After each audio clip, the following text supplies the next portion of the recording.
오늘은 요한복음 6장 32절에서 35절 말씀까지 통하여서 생명의 떡이라는 말씀으로 함께 은혜를 나누려고 합니다.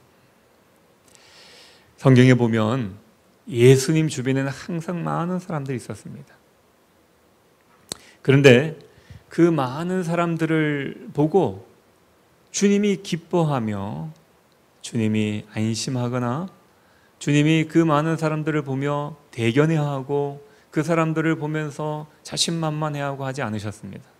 왜 그랬냐면은 그렇게 주님 옆에 늘 몰려있었던 사람들은 어떤 사람들이었냐면은 언제나 예수님이 무슨 일들을 일으키실까, 예수님이 어떤 기적을 일으킬 것인가를 궁금해하며 보러 나온 사람들이었습니다.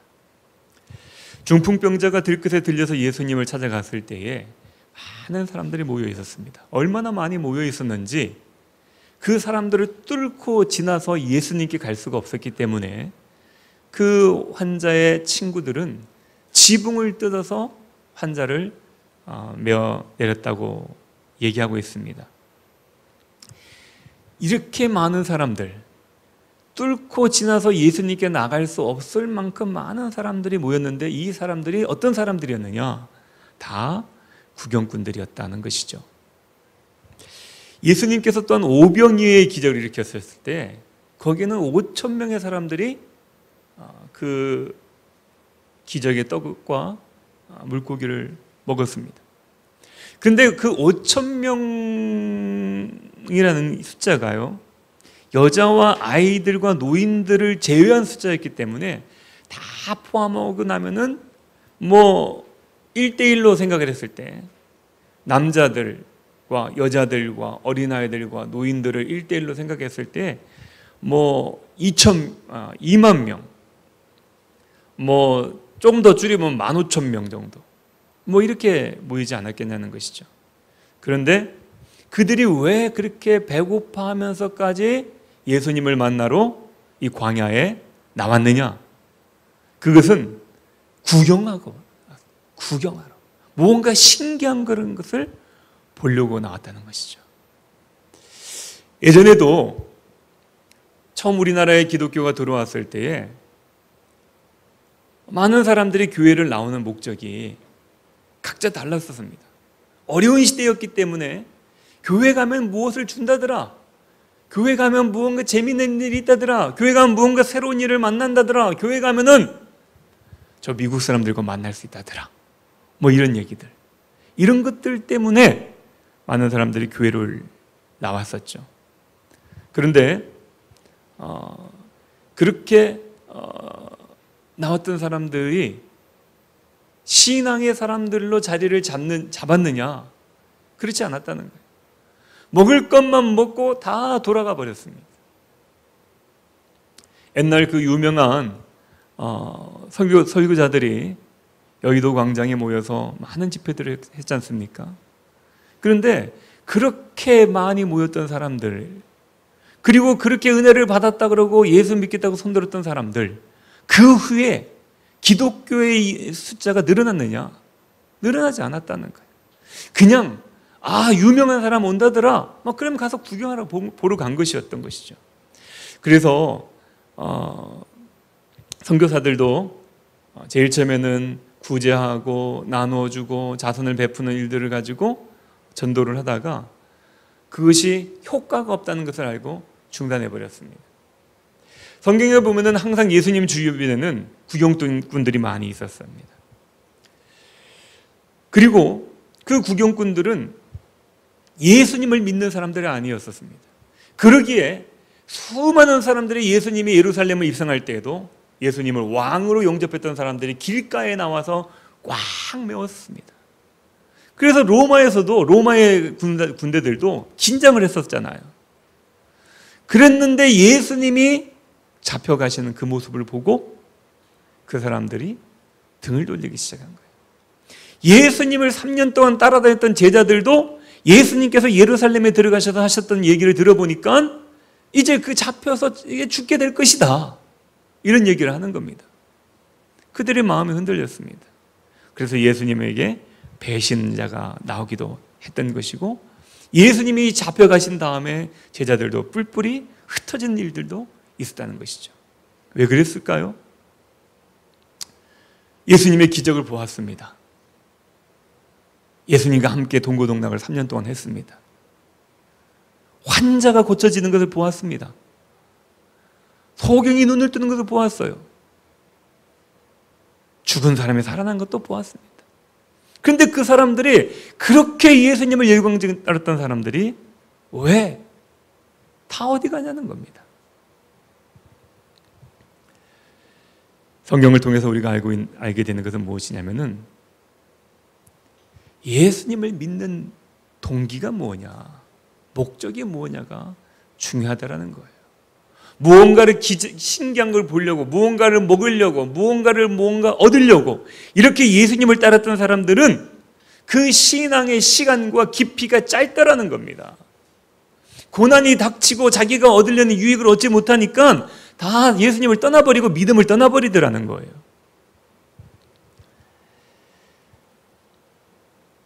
신앙생활 하는 사람들 보면 그런 부류의 사람들이 많이 있습니다. 예수님 당시에만 있었던 게 아니에요.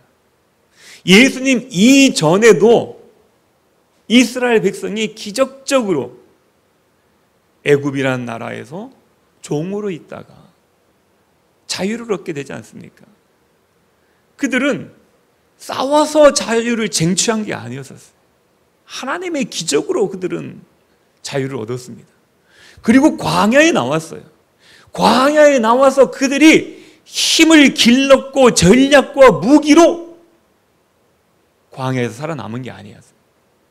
오로지 하나님의 은혜로, 기적으로 마른 땅에서 샘물을 터치게 하시고, 하늘에서 만나를 내리시고, 메추라기를 내리시고, 구름 기둥으로 불 기둥으로 그렇게 인도함을 받으며 광야를 지나갔고, 또 홍해를 지나갔고, 요단강을 지나갔으며 이방 민족들과 싸웠습니다. 오로지 하나님의 은혜로 그들은 그렇게 살아갈 수 있었던 거죠. 그러나 광야에서 그렇게 많은 기적을 경험했던 사람들이 다 가나안에 들어갔습니까? 아니에요. 들어가지 못했습니다. 왜요? 예수님을 믿지 못했기, 하나님을 믿지 못했기 때문에 그렇다는 것이죠. 이런 사건들이 지금 우리 가운데도 있다는 겁니다. 지금 우리 가운데도. 예수님 당시에도 유대인들도 그랬고 제자들도 그랬고 예수님을 따른, 밥을 굶어가며 예수님을 따랐던 사람들도 그랬다는 것이죠. 그들은 각자 자기네들이 생각했던 것들이 있었습니다. 예수님의 제자들은 예수님이 이제 왕으로 오신 분이라는 얘기를 듣고 그분이 왕이 되면 나는 높은 지위에 올라갈 거야, 위정자가 될 거야, 정치인이 될 거야, 이런 생각을 가졌지 않겠습니까? 유대인들은요, 예수님이 왕이 되면 이제는 우리는 로마로부터 자유를 얻게 될 거야 생각하지 않았겠습니까? 또 바리새인들과 사두개인들과 제사장들은요, 그 예수님이 왕이 되면 우리는 찬밥이 될 거야 생각을 한 거예요. 그래서 예수를 죽여야 되겠다 이렇게 됐다는 것이죠. 오늘날도 우리가 예수님을 믿고 하나님을 섬기는 이유, 목적이 무엇인가, 동기가 무엇인가를 오늘 이 시간에 저와 여러분들이 돌아보며 우리는 예수님을 어떻게 믿어야 되는가, 지금 이 코로나 상황 속에서 우리는 우리의 신앙을 어떻게 지켜나갈 것인가에 대한 깊은 성찰이 있으시기를 주님의 이름으로 축원드립니다. 오늘날도 보면은 사람을 보고 예수를 믿는 사람들이 참 많아요. 사람을 보고 신앙생활 하다가 실족하는 일들이 얼마나 많은 줄 아시죠? 그래서 우리가 간간히 듣는 얘기들 보지 않습니까? 아니, 목사가 저럴 수 있어? 막 이러는 거예요. 에이, 목사가 저런 것 보니까 나 교회를 떠날래, 하나님 버릴래, 아니, 믿음이 하나님 안 살아계신 것 같아. 아니, 장로가 저럴 수 있어? 하나님이 살아계시다면 장로가 저럴 수 있어? 그리고 교회를 떠나고 신앙을 버리고 믿음을 버리는 사람들이 참 많이 있습니다. 사람들은 어떤 직분을 가지고 있으면 그분이 마치 천사나 되는 양 생각하는 거예요. 그리고 사람을 보고 따라가는 것입니다.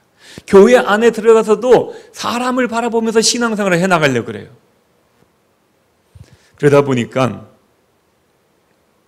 사람들이 실망하고 신앙에서 멀어져 가는 사람들도 있더라는 것입니다. 그런데 우리 신앙의 기준은 사람이 아니에요. 물론 이해는 됩니다. 교회 안에서 그런 직분을 받을 수 있는 사람, 그런 이름을 가질 수 있는 사람은 그만큼 훈련되었고 그만한 사람 어떤 조건이 되니까 그렇게 됐지 않겠느냐라는 기대를 가졌겠죠. 그러나 신앙의 기준은 그게 아니라는 겁니다. 신앙의 기준, 신앙의 표대, 신앙의 목적은 무엇입니까? 사람을 보고 믿는 신앙이 가장 연약한 믿음이에요. 가장 연약한 믿음입니다. 왜요? 하나님, 보이지 않는 하나님이 안 믿어지니까 보이는 인간적인 믿음을 가지고 사람을 하나님화 시키는 것이죠.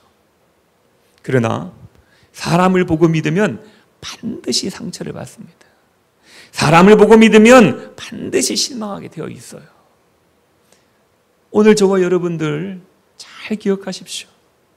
우리가 신앙인이지 않습니까? 우리가 성도이지 않습니까? 우리가 그리스도인이지 않습니까?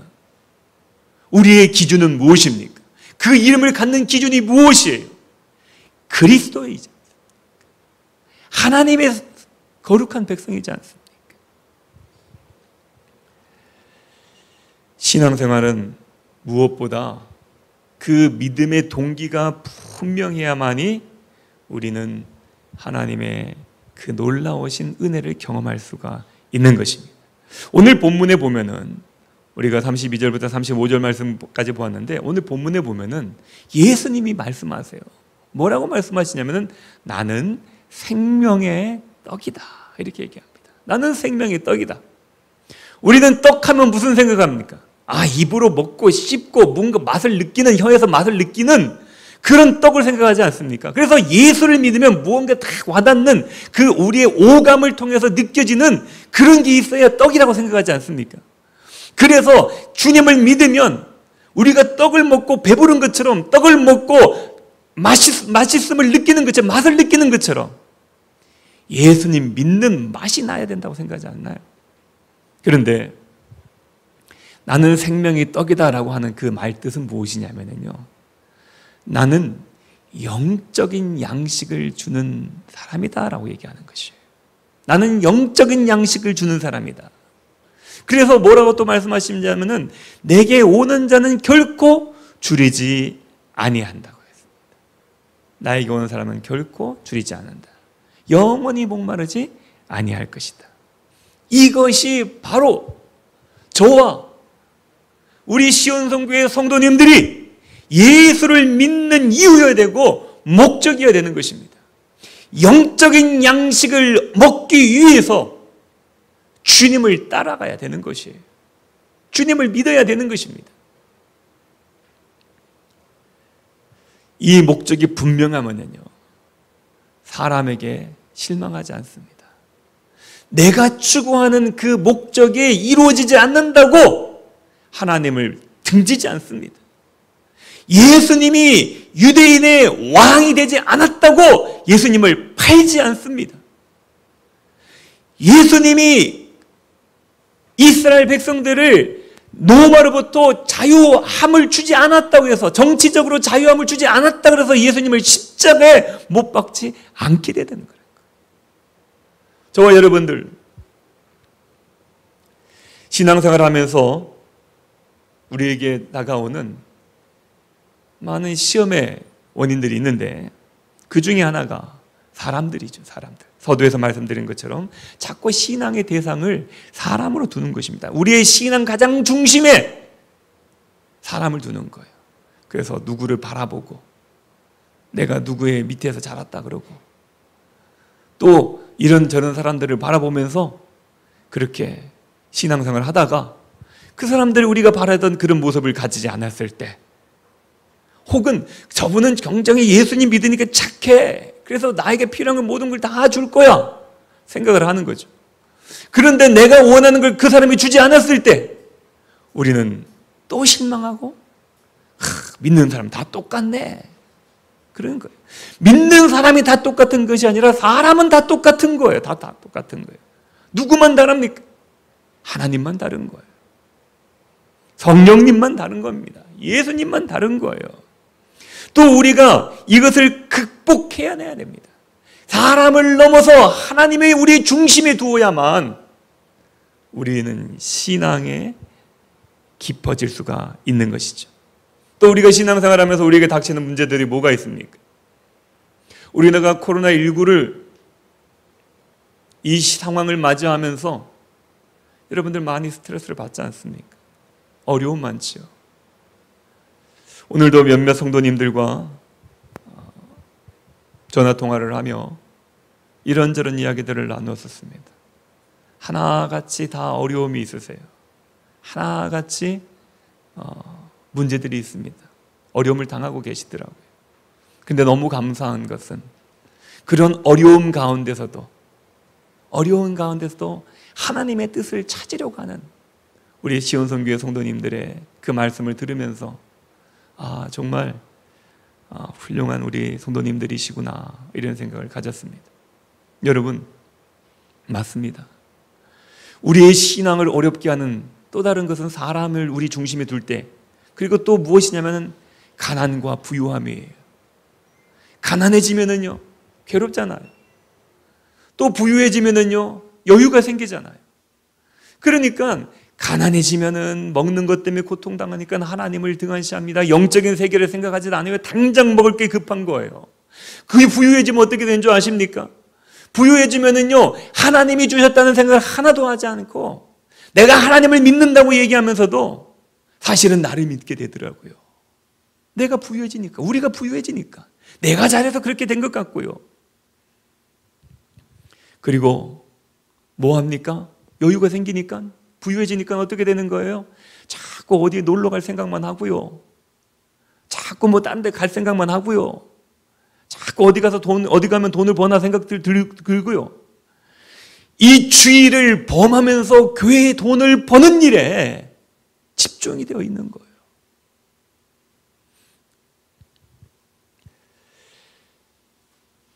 우리의 생각과 관심은 어디에 있어야 됩니까? 우리가 살아가는 이 땅에서 가난함이나 부유함이 있는 것이 아니라 하나님 나라에 있어야 되는 거예요. 그래서 우리에게 가난함이 다가와도 부유함이 다가와도 우리는 주님의 나라에 합당한 삶으로 살아가는 것이 바로 우리가 신앙생활을 해나가는 모습이어야 된다는 것이죠. 그런 얘기들을 하잖아요. 그러면은 그래도 현실을 무시할 수 없지 않습니까? 그래요. 현실은 무시할 수 없습니다. 그런데 현실은 무시할 수 없는 건 맞는 일이지만 그 현실을 살아가기 위해서는 우리가 누구를 먼저 찾아야 되느냐는 거예요. 현실을 먼저 찾아야 되는 겁니까? 아니잖아요. 하나님을 먼저 찾아야 되는 것이에요. 그럼에도 불구하고 우리는 현실을 먼저 찾는 것이 문제인 겁니다. 어떤 사람은요 이런 얘기가 있습니다. 어떤 사람이 이렇게 바닷가를 거닐고 있었대요. 그 바닷가를 거닐고 있는데 신기한 병을 하나 발견한 겁니다. 호리병을. 그래서 그 호리병을 딱 들고서 자기 몸에다 싹 문질렀더니 흙을 털어냈더니 갑자기 거기에서 오정이 나오더래요.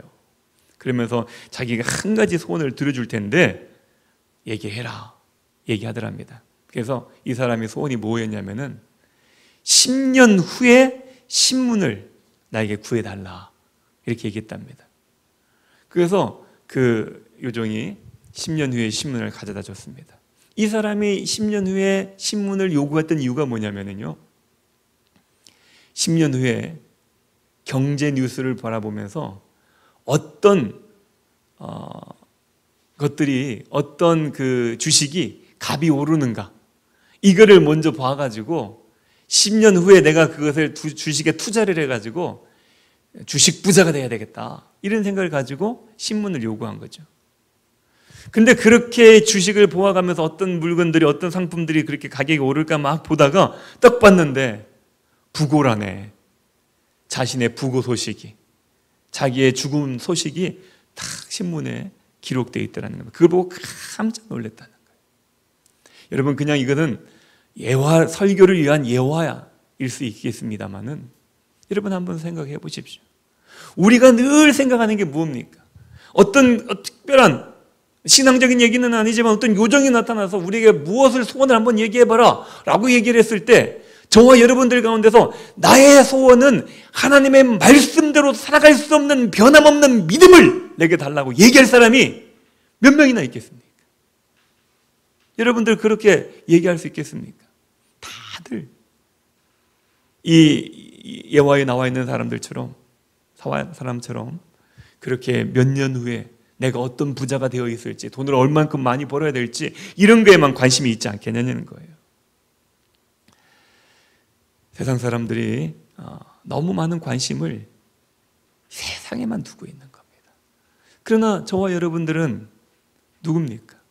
예수님이 오늘 우리에게 말씀하시는 게 뭐예요? 예수님을 소개할 때 뭐라고 소개하고 있습니까? 나는 생명의 떡이다, 이렇게 말씀하고 있는 거예요. 생명의 떡이다. 그러면서 32절에 뭐라고 말씀했습니까? 모세가 너희에게 하늘로부터 떡을 준 것이 아니다 얘기하지 않습니까? 그 광야에서 살게 하셨던 것도 하나님이시다.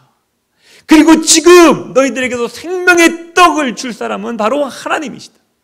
근데 그 생명의 떡이 누구냐? 나다. 나다.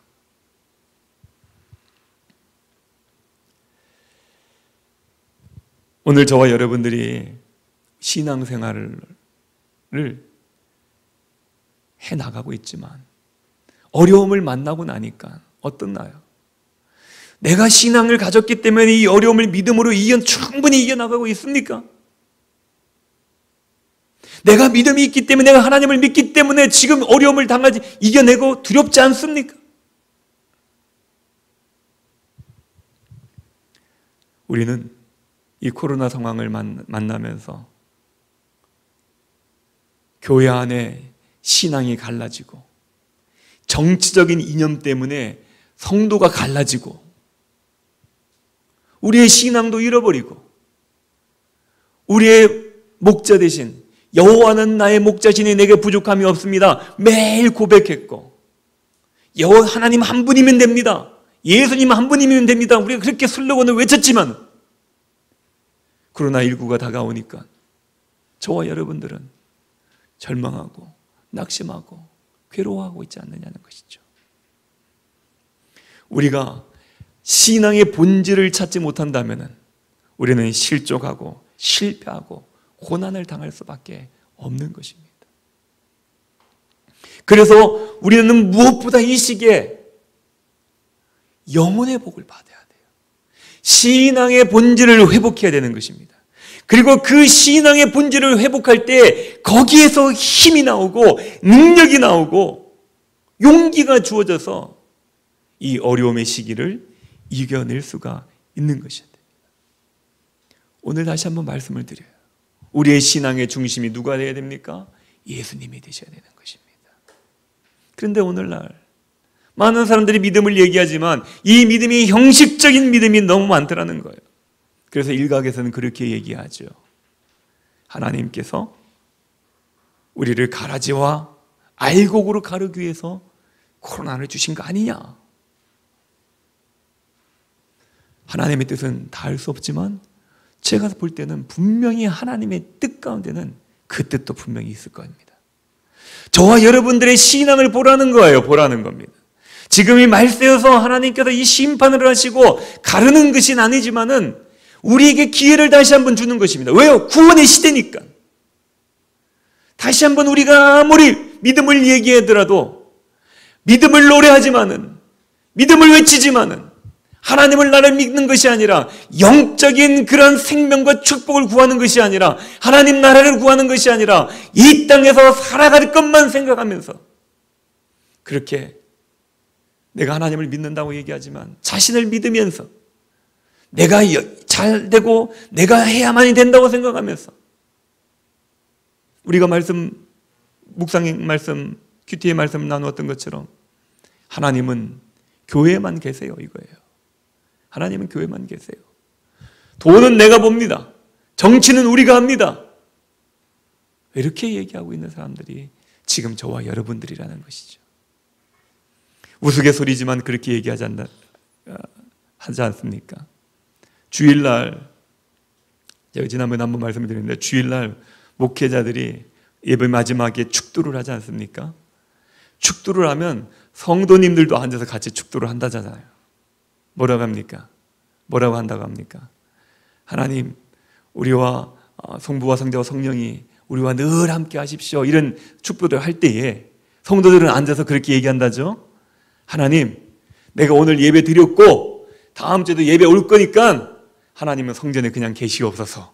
이렇게 축도한다지 않습니까? 왜냐하면 예수님, 하나님이 내가 가는 곳마다 따라오면 부담스러워가지고 내가 제대로 생활할 수가 없습니다. 하나님이 따라와가지고 자꾸 나를 보고 있고 나를 이렇게 옆에 있으면은 내가 욕도 못하고 싸움도 못하고 욕심도 못 부리고 이러니까 하나님은 그냥 교회에 계십시오. 내가 다음 주에 또 꼭 올 테니까. 이렇게 얘기한다지 않습니까? 물론 우스갯소리입니다만은 여러분, 우리의 믿음, 형식적인 믿음이 아닌지 다시 한번 돌아보시기를 바라겠습니다. 그래서 주님은 우리들에게 오늘 이 시간 얘기합니다. 나는 생명의 떡이다. 이 말은 뭐라고 하는 겁니까? 내게 오는 자는 결코 줄이지 않는다. 영원히 목마르지 않는다. 이 얘기는 뭐냐면요, 영적인 복을 받으라는 거예요. 영적인 복을. 영적인 복만 있으면 다 먹여줍니까? 당장 배고파 죽을 것 같은데. 여러분, 성경을 보십시오. 하나님은 우리의 주인이시지 않습니까?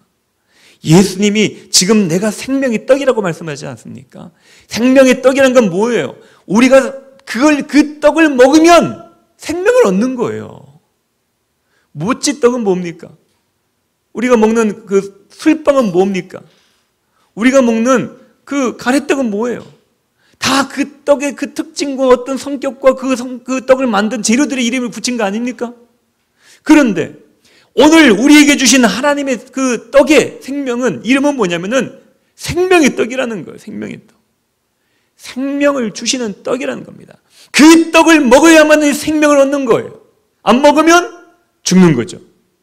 여러분, 이 생명의 떡을 먹는다는 건 무엇이냐면요, 우리가 살아갈 수 있는 그 힘을 떡에서 얻는다는 겁니다.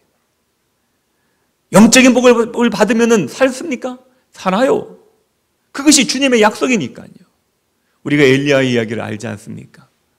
하나님께서 엘리야에게 사르밧 과부에게 가라라고 얘기하지 않아요? 그 사르밧 과부에게 엘리야가 갑니다. 어떤 기대를 가지고 갔을까요? 그가 그동안 숨어 있었지 않습니까? 그 숨어 있다가 하나님께서 이제 사르밧 과부에게 가라. 그러니까 이제 고통을 많이 당했잖아요. 어려움을 많이 겪었지 않습니까? 그 과부에게 가면 그 과부는 굉장히 돈이 많은 과부일 거다라는 기대를 갖고 가지 않았겠나요? 내가 그만큼 고생하면 됐지. 이제 하나님께 내게 복을 주실 거야. 왜냐하면 하나님은 나에게 복을 주시는 하나님이니까. 이런 생각을 가지고 사르밧 과부에게 가지 않았겠습니까? 근데 사르밧 과부를 만났는데 어때요? 사르밧 과부의 형편이 어떻습니까? 넉넉한 형편이 아닌 거예요. 이 얘기를 들어보니까 하나님께서 그 과부에게 떡을 해오라고 시켰는데 그 얘기를 했더니 뭐라고 하느냐면은 그 얘기 하는 거예요. 내가 먹을 게 좀 있는데 이거 내가 먹고 나 죽으려고 그럽니다. 이 얘기 하는 겁니다. 얼마나 치사해요. 그러면 얼마나 힘든 분입니까? 그러면 아이고 그래요. 그 떡 먹고 해서 드세요. 아이고 저는 필요 없습니다. 저는 참을 수 있어요. 이랬을 거 아니에요. 보통 목회자들 같으면은. 그런데도 엘리야는 뭐라 그럽니까? 하나님이 그렇게 말씀하셨다.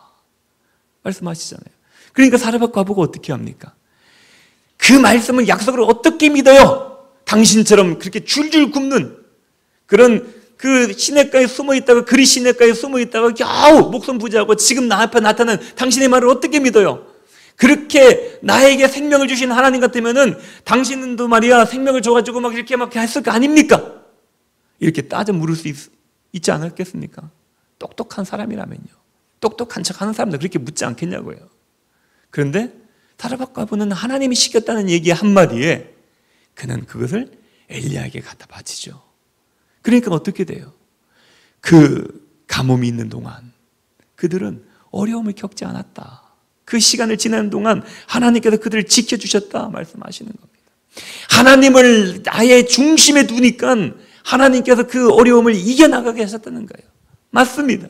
이것이 성경의 진리예요. 오늘 저와 여러분들이 힘들고 어려운 시간입니다.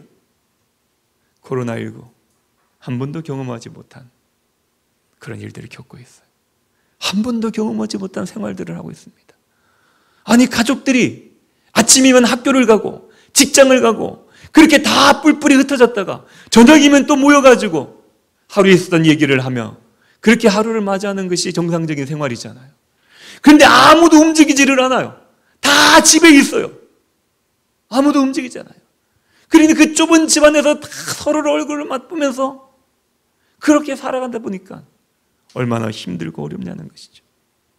그래도 잠깐 얼굴을 안 볼 때는 그래도 괜찮았는데 하루 종일 보면서 티격태격하면서 시간을 보내고 있으니까. 그래서 요즘 그 유행하는 단어 중에 코로나 이혼이라는 그런 단어도 나왔다고 그러지 않습니까?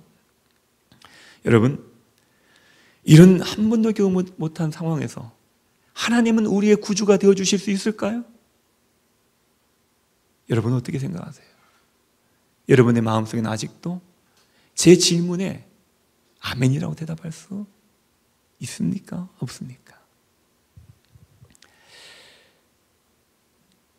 존 버년이라는 영국의 작가이기도 하고 신앙을 가진 아주 훌륭한 분이 계시죠. 그분이 왕으로부터 미움을 받아가지고 감옥에 갇힌 적이 있었답니다. 근데 어느 날 그 감옥을 지키는 사람이 존 버년을 보니까 굉장히 성실한 거예요. 믿음이 좋은 거예요. 그래서 존 버년에게 그렇게 얘기했답니다. 내가 보니 당신 도망칠 사람이 아닌 것 같습니다. 신실한 사람이니까 이 감옥에 있지 말고 집에 가셨다가 푹 쉬다가 내일 돌아오세요. 그리고 돌려보냈대요. 그런데 조금 있으니까 그 존 버년이 돌아왔습니다.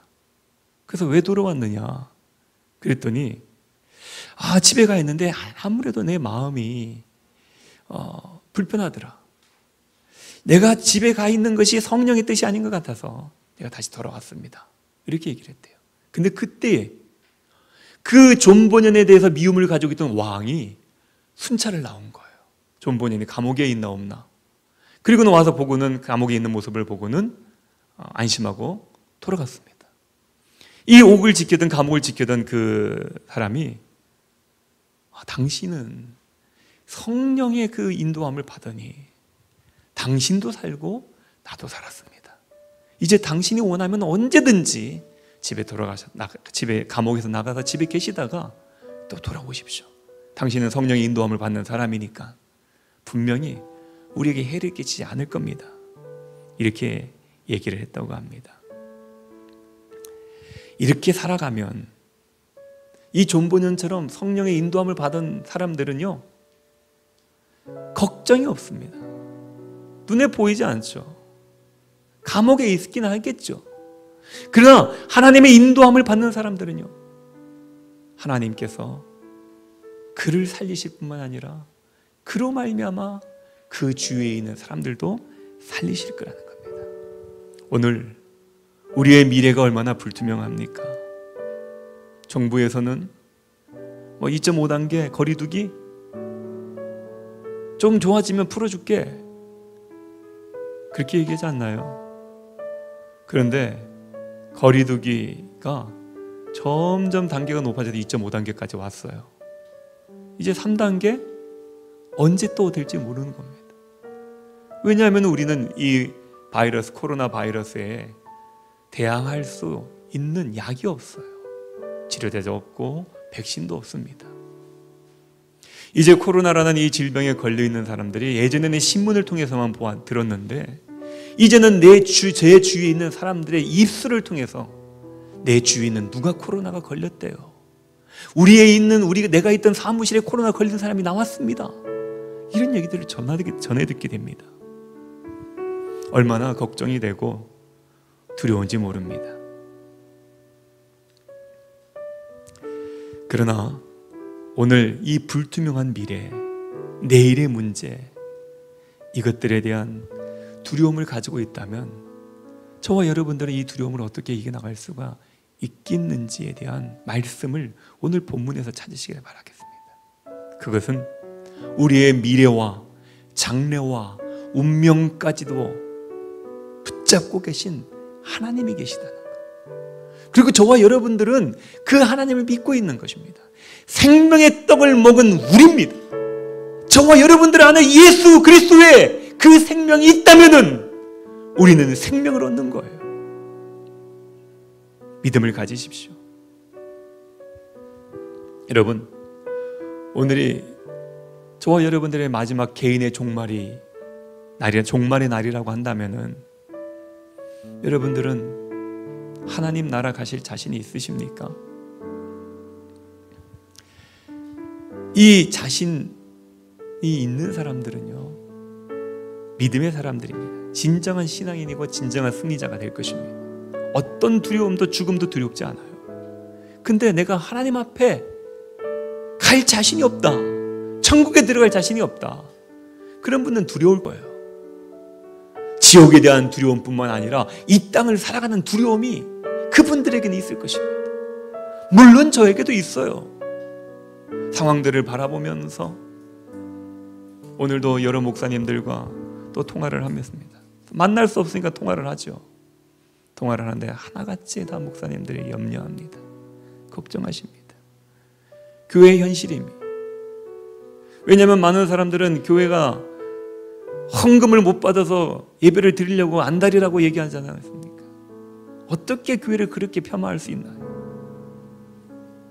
그렇다고 그 사람들이 그 80%의 교회들이 다 개척교회고 삼각교회고 지하교회인데 그 교회들에게 월세를 안 받습니까? 교회에다가 달라고 하는 건 다 달라 그래요. 월세도 받아야 되고 관리비도 달라 그러고 뭐 여러 가지 세도 달라 그러고 전기 썼으니까 전기값도 내라 그러고 물 썼으면 물값도 내라 그래요. 당연히 내야 되겠죠. 그런데도 불구하고 교회는 예배를 안 드리고 헌금이 모이지 않아도 살 수 있다고 그분들은 그렇게 생각하나 봐요. 그리고 보면 어떻게 보면 저희들보다 저 세상 사람들 더 믿음이 좋은지도 모르겠습니다. 근데 여러분, 우리 교회, 우리가 믿는 신앙인들은요, 이런 상황들 속에서도 걱정과 염려가 있는 불안들 속에서도 하나님에 대한 믿음으로 다시 한번 그 불안들을 이겨나가시기를 바라겠습니다. 여러분들의 10년 가운데 설득을 하세요, 자신들에게. 왜요? 뭐라고요? 그냥 가만히 있으면 하나님 주실 거라는 게 아닙니다. 사단은 계속해서 우리를 공격하는 거예요. 야, 너 그렇게 하나님 믿어봤자 소용없어? 야, 봐라, 지금 이 코로나 상황 생기니까 교회 아무 힘도 못 쓰지? 어떻게 이게 하나님이야? 그러나 여러분, 언제 믿음이 필요합니까?